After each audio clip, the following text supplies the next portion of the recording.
Quer dizer então que o senhor deu livro pro Luva de Pedreiro, seu Gustavo Scarpa? Quem não sabe, o Gustavo Scarpa, meia do Nottingham Forest, ex-Palmeiras. Vamos sentir sua falta, Gustavo.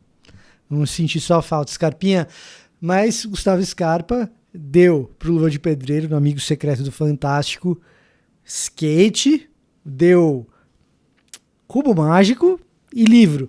Agora, e o que o senhor anda lendo, seu Gustavo Scarpa? Você não sabe? O Gustavo Scarpa é um baita de um leitor. E lá no Instagram dele, ele tem nos destaques os livros que ele já leu. E tem livro de teologia, livro bom de teologia ali. Então hoje é isso, cara. Hoje é isso. Livros do Gustavo Scarpa. 4 indicações e uma repreensão. Fica até o final que você vai ver a minha repreensão. Tá bom? Vamos lá.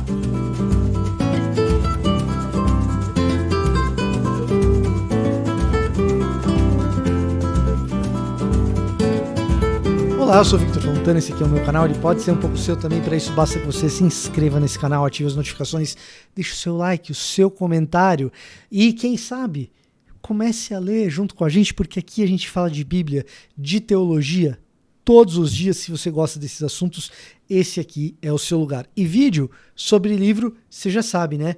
Link na descrição e também no primeiro comentário para você acessar os livros dos quais a gente vai falar aqui. Essa é a minha homenagem derradeira ao Gustavo Scarpa. Você não é palmeirense? Então você não sabe o tamanho desse cara.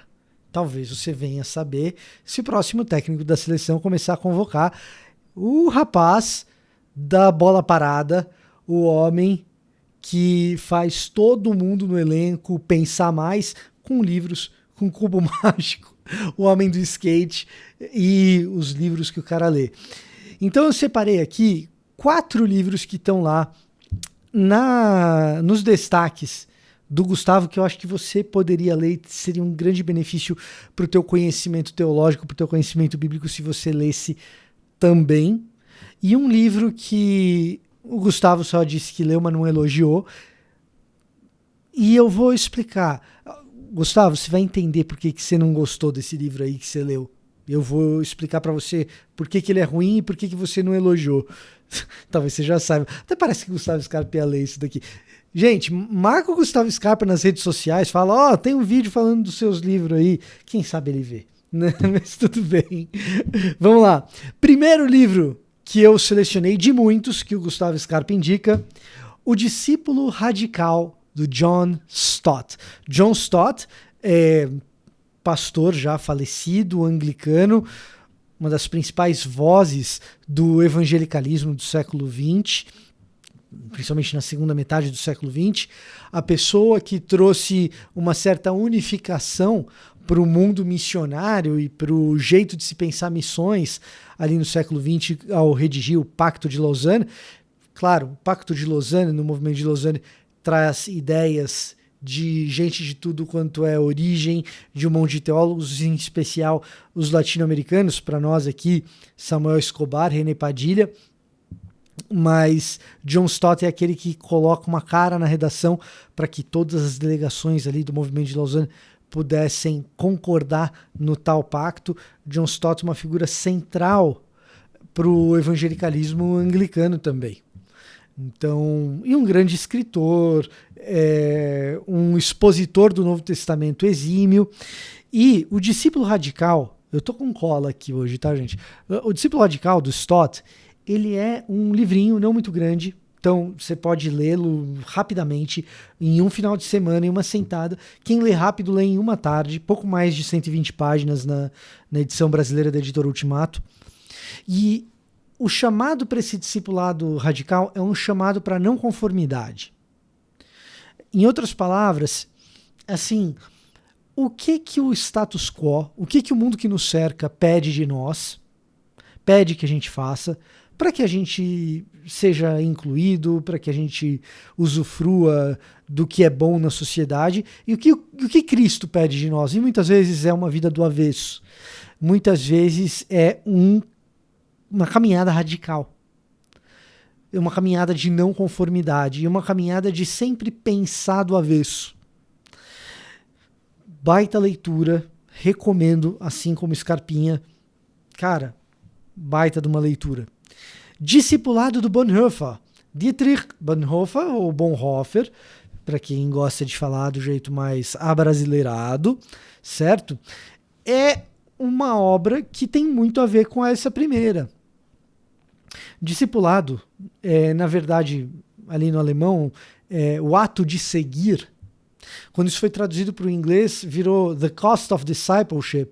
E as primeiras edições em português, se não me engano, tinham o nome O Custo do Discipulado.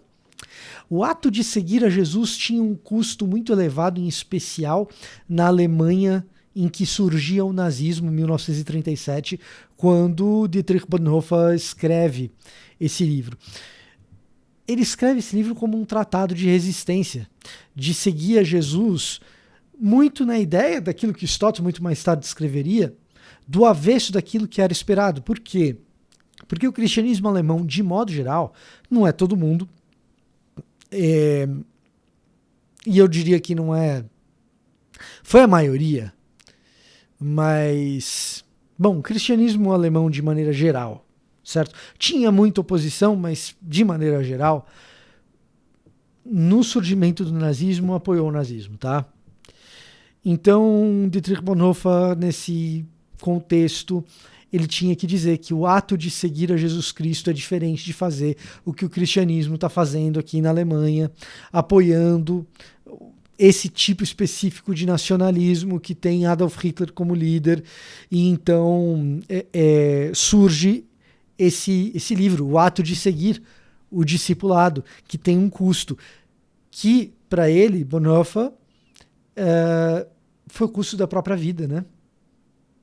Ele é assassinado pelo regime alemão pouco antes da Segunda Guerra terminar.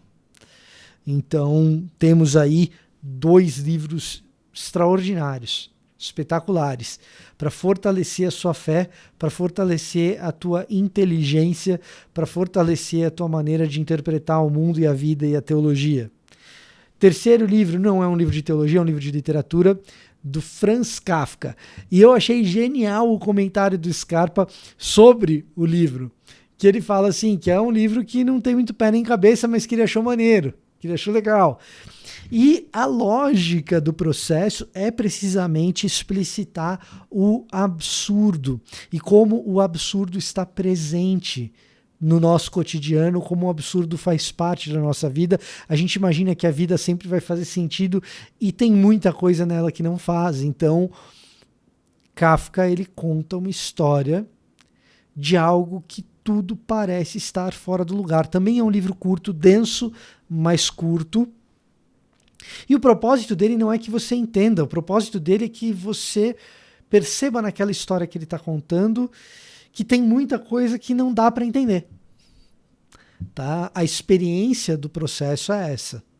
Eu não vou contar mais do que isso, porque mais do que isso seria um spoiler, né? Spoiler de um livro clássico, de um livro antigo, né? Não precisaria ter esse medo, mas como eu quero que você leia O Processo de Kafka, que é um baita de um livro. Ele vai te trazer um desconforto, e esse desconforto é bom. Na menos otimista das hipóteses, esse desconforto ele vai criar em você uma repulsa por um tipo específico de arrogância. Quando a gente fala de arrogância, geralmente a gente fala em duas maneiras que ela se apresenta. A maneira mais comum é quando alguém se acha melhor do que todo mundo. Então você tem um tema, um monte de gente falando sobre aquele tema, e tem um cara que acha que só ele tá certo, que ele é melhor do que todos os outros. E geralmente a gente fala, esse é o arrogante, né? É o cara do nariz empinado, é o cara que se acha o melhor que todo mundo. Então é uma arrogância frente aos outros sujeitos, né? Frente às outras pessoas que estão analisando aquele objeto.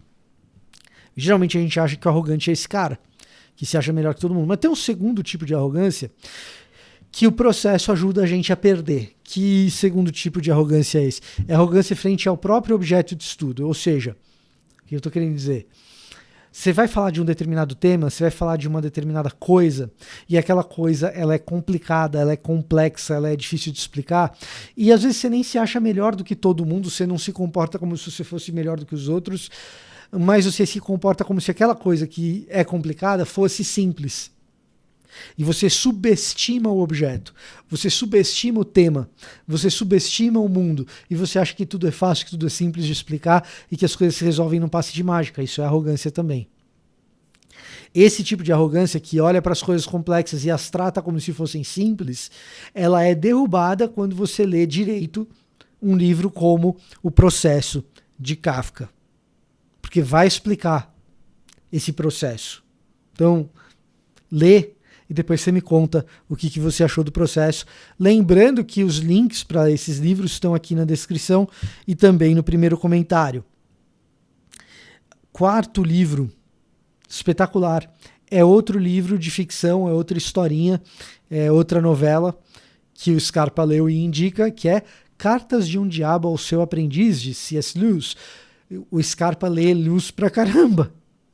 Tem um monte de livro do Lewis lá indicado, inclusive Cristianismo Puro e Simples, que eu sempre comento por aqui. Mas Cartas de um Diabo ao Seu Aprendiz é um livro delicioso de ser lido. Especificamente por ser uma história muito bem contada por C.S. Lewis. E uma história que narra muito do que nos distancia de Deus. O que faz com que a gente esteja distante de Deus. Lê o livro, você vai entender. Por último, entre os muitos livros que o Scarpa indica, que ele disse que leu, né? Não estou dizendo que ele indicou todos esses livros. Ele leu O Zelota, do Reza Aslan. O Zelota, do Reza Aslan, é um livro sobre Jesus histórico. É a tentativa de Reza Aslan, um autor com doutorado em Harvard em ciências da religião, mas a área de pesquisa dele não é bíblica nem Jesus histórico. Ele estuda religiões comparadas, mas ele se arrisca na área do Jesus histórico. E esse livro, diferente dos outros, o Gustavo Scarpa não deixa nenhum elogio, não deixa nenhum comentário, só diz que leu, e eu imagino o porquê. Eu vou explicar um pouco do porquê que Zelota, do Reza Aslan, embora seja um best-seller, é um livro ruim. Você pode ler se você quiser, mas é um livro ruim, tá? A grande tese do Reza Aslan é que Jesus, na verdade, nunca foi esse líder amoroso e pacífico. Ele era um revolucionário que planejava levar a cabo o seu projeto de Messias às últimas consequências, e o que ele amealhou não foi um grupo de discípulos com uma mensagem de salvação, mas o que ele amealhou foi um grupo de guerrilheiros que buscava destituir Roma.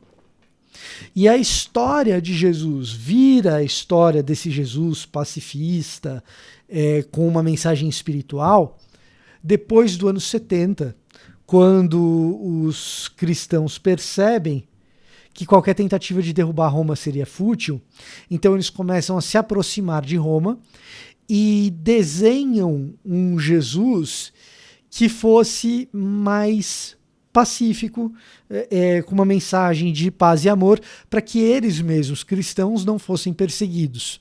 Tá? Essa é a grande tese do Reza Aslan. Se você está acompanhando aqui, você já deve ter chegado à percepção que aquilo que o Reza Aslan desenha como Jesus é muito diferente do que aquilo que os evangelhos desenham como Jesus. O que o Reza Aslan está dizendo é que os evangelhos são uma peça de propaganda para deixar Jesus fofinho, para que os cristãos não fossem perseguidos pelo Império Romano. E isso encontra vários desafios do ponto de vista histórico para defender esse ponto. Em primeiro lugar, porque, cara, houve perseguição aos cristãos depois do ano 70. Então, se esse era o plano, não deu certo, né? Mas, para além disso, o principal ponto aqui de erro, e erro grotesco do Reza Aslan, é o seguinte: se a tese dele tivesse certa, a gente não deveria encontrar nenhum tipo de mensagem pacifista que fosse datada de antes do ano 70. Nenhuma mensagem cristã pacifista de antes dos anos 70. Mas a gente encontra Romanos 13, por exemplo. O livro de Romanos precede bastante o ano 70, quando Roma exila todos os judeus, né, na diáspora, na segunda diáspora, né? Então ali você tem uma percepção de que a revolta judaica ela não é suficiente para derrubar Roma. Para o Aslan, então, não valeria a pena você tentar de novo derrubar Roma. Esse é o grande problema, essa é a grande questão. Então não deveria ter mensagens de um Jesus pacifista pré-anos 70. E Romanos 13, que as autoridades foram constituídas por Deus, Paulo dizendo, né? E isso lá nos anos 50. Tá? Isso talvez ali por volta dos anos 56. Então, a tese do Aslan ela cai pelo buraco. Tá? Entre os muitos equívocos, esse talvez seja o equívoco central da tese do Aslan, porque ela não se sustenta, e a tese de um Jesus revolucionário é muito difícil de sustentar. Agora, o Aslan ele é um dos muitos caras que resolve escrever sobre Jesus histórico sem ter o treinamento para tal. Embora ele tenha um doutorado por Harvard, é em religiões comparadas. Então, quando a gente lê um cara que é um diletante, a gente pode incorrer num problema, e é por isso que Zelota é um livro ruim. Se você quiser ler, pode ler à vontade, mas tecnicamente falando, Zelota é um livro ruim. Então, estão aí os livros que o Scarpa leu.